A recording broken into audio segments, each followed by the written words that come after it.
Top of the 6th inning coming your way here in Florence with a 4-2 Joliet lead. Alex Wagner still on the bump, his 4th inning of relief. And is going for his longest outing of the season. He made it up to 3 1/3 at Gateway last week. The first batter in the way of that is the lefty Chris Davis. He's 0 for 1, walking and scoring in the second and striking out swinging to end the third against Wagner. First pitch on the way, squares to bunt, leads down third base side and foul.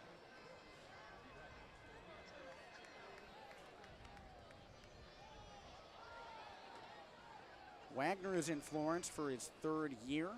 He missed 2023, recovering from Tommy John surgery alongside former Y'all's teammate Cam Farrer. He returned this year as well, but was picked up by the San Francisco Giants. 0-1. Misses inside and low. 1-1 count. Chris Davis comes to Joliet after 6 college seasons, 4 at Princeton, the last 2 at Duke. 1-1, bounces. A couple of very good baseball schools there with Princeton and Duke. One a little bit better than the other. Duke in the ACC, a conference that produced 4 College World Series contenders this year. 2-1. Backdoor curve finds the zone, 2-2 count.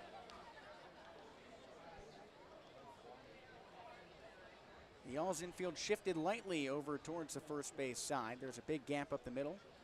2-2. He swings and sends it up the middle. Davis chases from second. Throw on the run to first is on the money. Dalton Davis throwing across the body.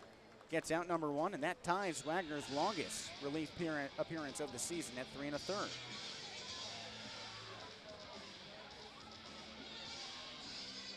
Brandon Heidel comes up to the plate 0 for 2.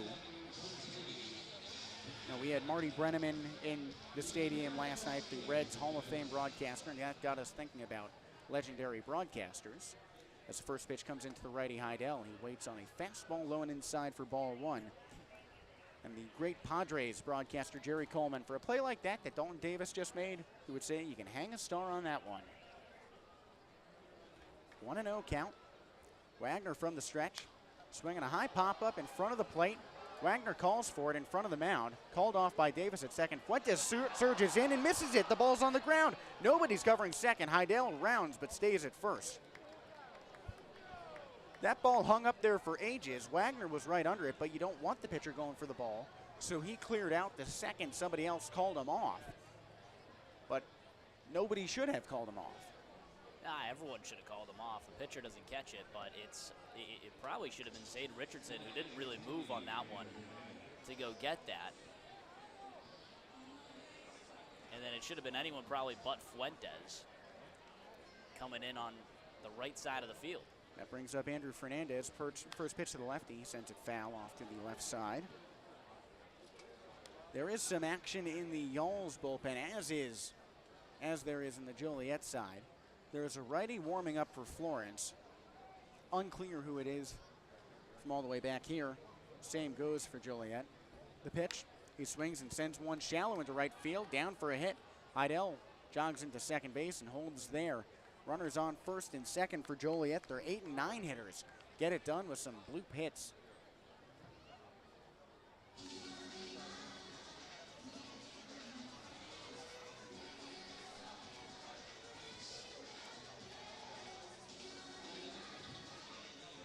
That brings up the top of the order, and Liam MacArthur. Besides a line out in the first, he is yet to be retired. That includes a sacrifice fly in the 4th and a walk in the 2nd. First pitch, waits on one upstairs. So all of this prolongs Wagner from notching his longest relief outing of the season. He's given up 1 run so far on now 5 hits, striking out 5 as well.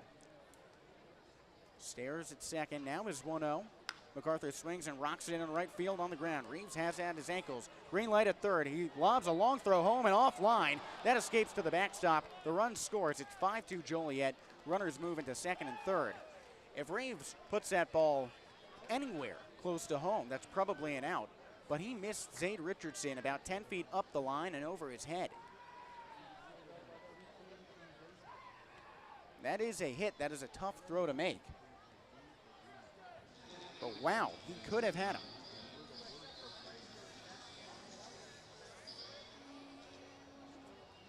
So now a 3-run lead for the Slammers brings up Antonio Valdez. He's 2 for 3 with a pair of RBIs and a double. First pitch to the lefty. Waits on a ball low and inside. You're running into trouble here. It's now 3 hits in a row against Wagner. Usually doesn't go this long. 1-0 from the stretch. Swings and cracks it to second. Davis has it. It eats him up, so the only play is at first.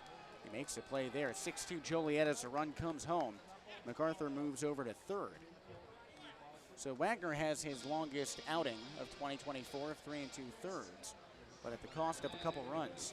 And realistically, there's no error on that hit for Brandon Heidel, but someone should have caught that pop-up that traveled about 15 feet in front of home. Yep.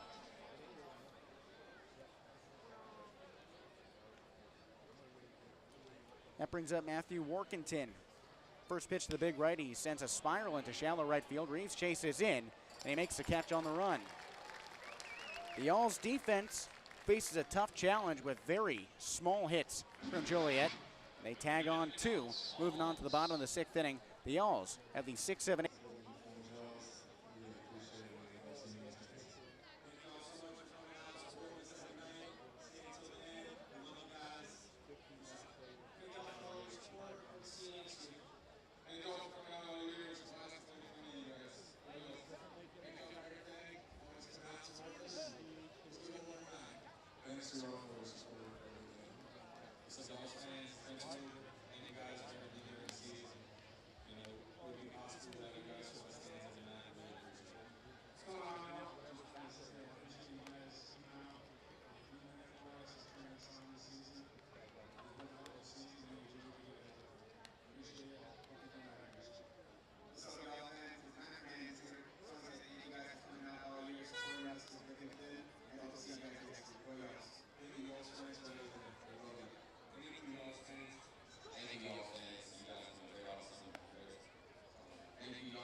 Favorite flavor of ice cream is cookies and cream.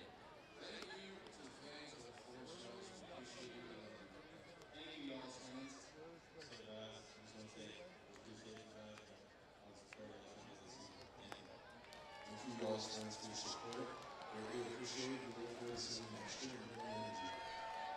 Rolling along into the bottom of the 6th inning, the Alls trail with some of their bigger bats coming up. It's a 6-2 Joliet lead with Zade Richardson coming to the plate. Richardson launched a 3-run homer last night. Stephen Hrustich also with more than 10 home runs. They're facing a new pitcher in Frank Plesac, replacing Dwayne Marshall for Lee's famous recipe chicken pitching change. Plesac pitching from the first base side, fires. Front door curve misses high and inside to Richardson. Zade so far is 0 for 2. He hasn't left the infield. He comes in with 8 home runs on the year, rather 10 home runs on the year. 1-0, Plesac from the stretch. Misses low and outside, 2-0 count. Hrustich batting behind him is 13. That's good for being tied for second on the team with Sergio Gutierrez, the Alls catcher, who's out of the lineup today after suffering an injury last night. TJ Reeves is in first. 2-0 to Richardson. He swings and misses way behind the fastball from Plesac. Jesse, your last half inning of play-by-play for the Florence Yalls here in 2024. Take it all in. I am.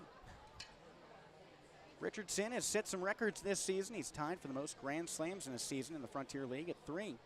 2-1.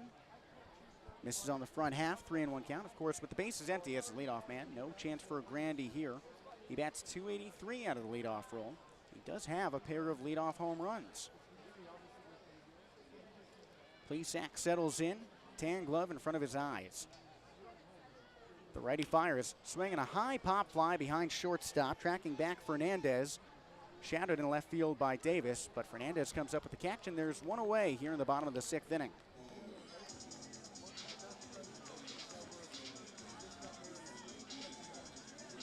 After that high pop out, Richardson comes up, and we talked with one of the relief pitchers, Logan Campbell, yesterday in the final episode of Flow Talk, where we get to know members of the Florence Yalls. And when asked about how he could do batting in a game, he referenced Stephen Hrustich and his home run off the top of the scoreboard. That's what he would try for. First pitch to the righty. He swings and tags it down the first base line and foul. Plesac, the nephew of Dan Plesac, great major league pitcher.